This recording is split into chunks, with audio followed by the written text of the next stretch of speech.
नमस्कार सबै विद्यार्थी भाइ बहिनीहरूलाई नितन एजुकेशनल इन्स्टिट्युटको युट्युब च्यानलमा हार्दिक स्वागत रहेको छ। माछापुच्छ्रा बैंकको एक्जामिनेसनको प्रिपरेसन गर्नु भइरहेको छ भने आजको यो भिडियो हजुरको लागि धेरै नै महत्त्वपूर्ण नै रहेको छ। आजको यो भिडियोमा म हजुरको माझमा बैंकिङ नलेज सम्बन्धी 20 वटा प्रश्न लिएर उपस्थित भइसकेको छु मल्टिपल चोइस क्वेशनको बेसमा र हजुरको उत्तर पनि रहेको छ। यदि तपाईँ माछापुच्छ्रा बैंक वा जुनसुकै पनि प्राइभेट बैंकको एक्जामिनेसनको प्रिपरेसन गर्नको लागि इन्स्टिट्युटको खोजीमा हुनुहुन्छ भने तपाईँको हामीको यहाँ वाट्सएप नम्बर रहेको छ +977976476142 मा कन्ट्याक्ट गरी तपाईँ हाम्रो कोर्स लिन सक्नुहुँदो रहेको छ। प्रश्न नम्बर तपाईँको 1 मा हेर्नुस् यहाँ के भनिरहेको छ, in the context of international banking transaction what is the full form of Swift. तपाईको इन्टरनेसनल बैंकिङ तपाईको ट्रान्जेक्सन को कन्टेक्स्ट में तपाईको स्विफ्ट को फुल फर्म के रहेको छ भनिरहेको छ। Society for world wide interbank financial तपाईको टेलिकम्युनिकेशन की society for wireless international financial transaction की तपाईको society for world wide international तपाईको हामीहरुको फाइनेंशियल टेलिकम्युनिकेशन की तपाईको नन अफ द अबव। हजुरको option A society for world wide interbank financial telecommunication हजुरको यसको फुल फर्म रहेको छ।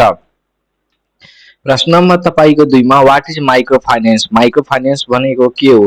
प्रोवाइडिङ a small loan to large business तपाईको a financial system that offers banking services to low income individual and small business. त्यसपछि तपाईको रहेको छ offering credit card to high income individual and investment banking service for multinational corporation. हजुरको सही उत्तर कुन रहेको छ? हजुरको सही उत्तर option B, a financial system that offers banking services to low income individual and small business.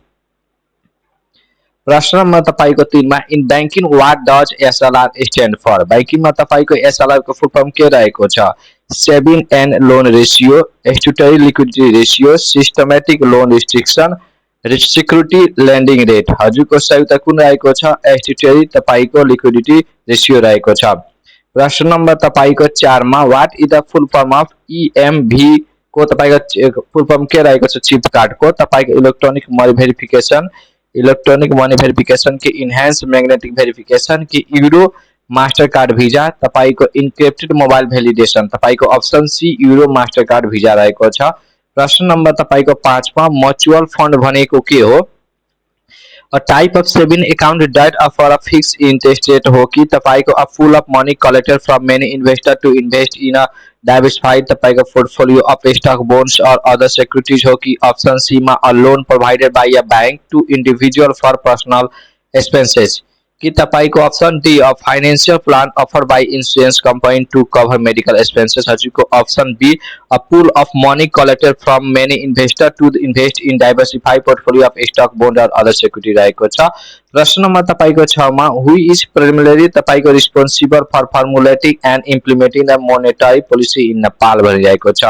Nepal Rashtra bank, Nepal banker association, security boards Nepal, Nepal stock exchange. हजुरको उत्तर हजुरको अप्सन ए नेपाल राष्ट्र बैंक रहेको छ। प्रश्न नम्बर तपाईको 7 मा तपाईको मेजर सोर्स अफ रेभिन्यू के रहेको छ? कमर्शियल बैंक को तपाईको difference between what is the charge from the borrow and what is paid to the depositor के फिक्स्ड डिपोजिट की revenue from share market of the above. हजुरको option A तपाईको त्यही डिफरेंस बिट्विन जुन तपाईको charge गरिन्छ बोरोबाट र तपाईको पेड गरिन्छ डिपोजिटरबाट, मतलब त्यसले तपाईले लोन दिन्छ भने बढी इन्ट्रेस्ट तपाईबाट लिन्छ र जसले पैसा डिपोजिट गर्छ त्यसलाई थोरै दिन्छ। त्यसैको डिफरेंस बिट्विन त्यसो के रहेको छ?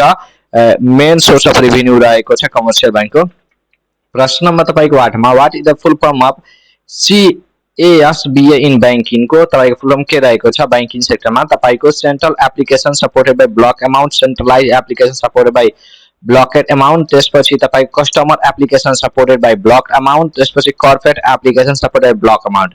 हजुरको option B centralise application supported by blocked amount सही उत्तर छ। प्रश्न नम्बर तपाईको 9 मा ATM can be used for, ATM के को लागि प्रयोग गरिन्छ? Cash withdraw, account inquiry, statement of account, all of the above. हजुरको सही उत्तर कुन रहेको छ? D all of the above रहेको छ।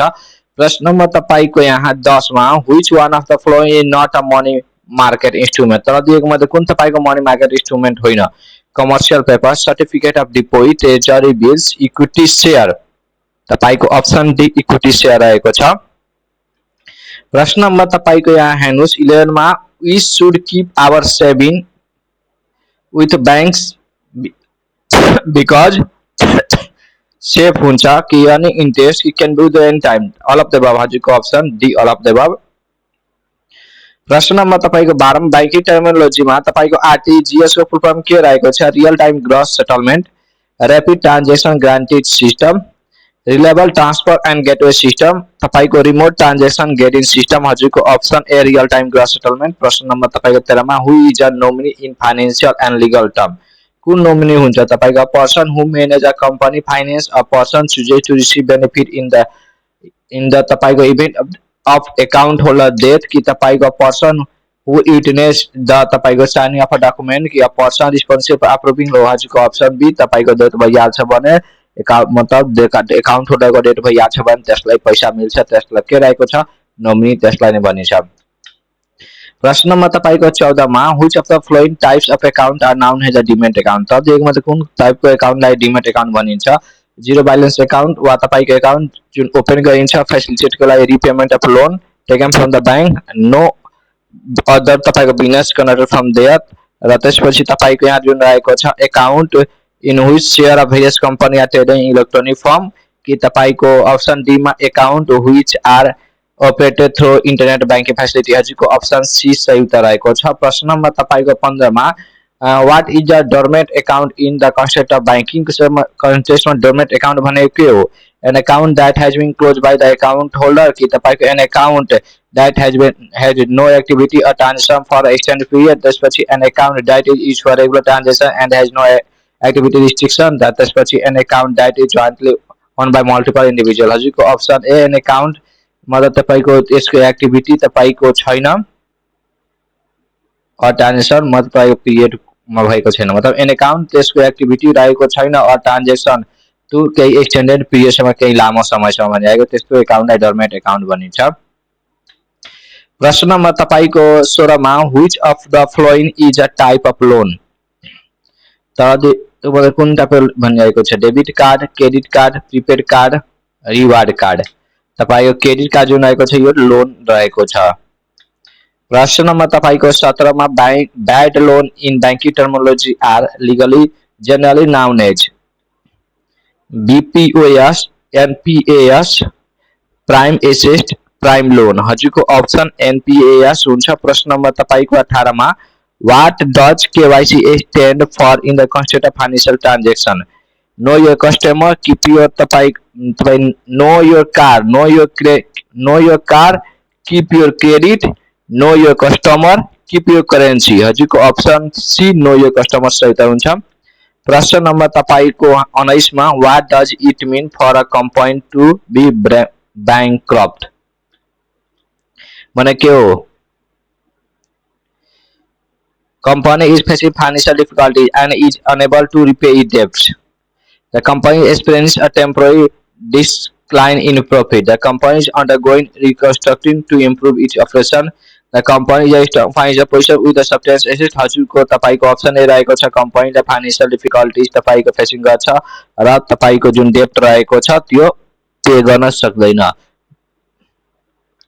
20 मा तपाईको the abbreviation CHF stand for which currency को लागि त्यो हुन्छ कैनेडियन डलर चाइनीज युआन तपाईको सेज कोरोना तपाईको स्विस फ्रांक्स हजुरको अप्सन डी स्विस फ्रांक्स रहेको छ।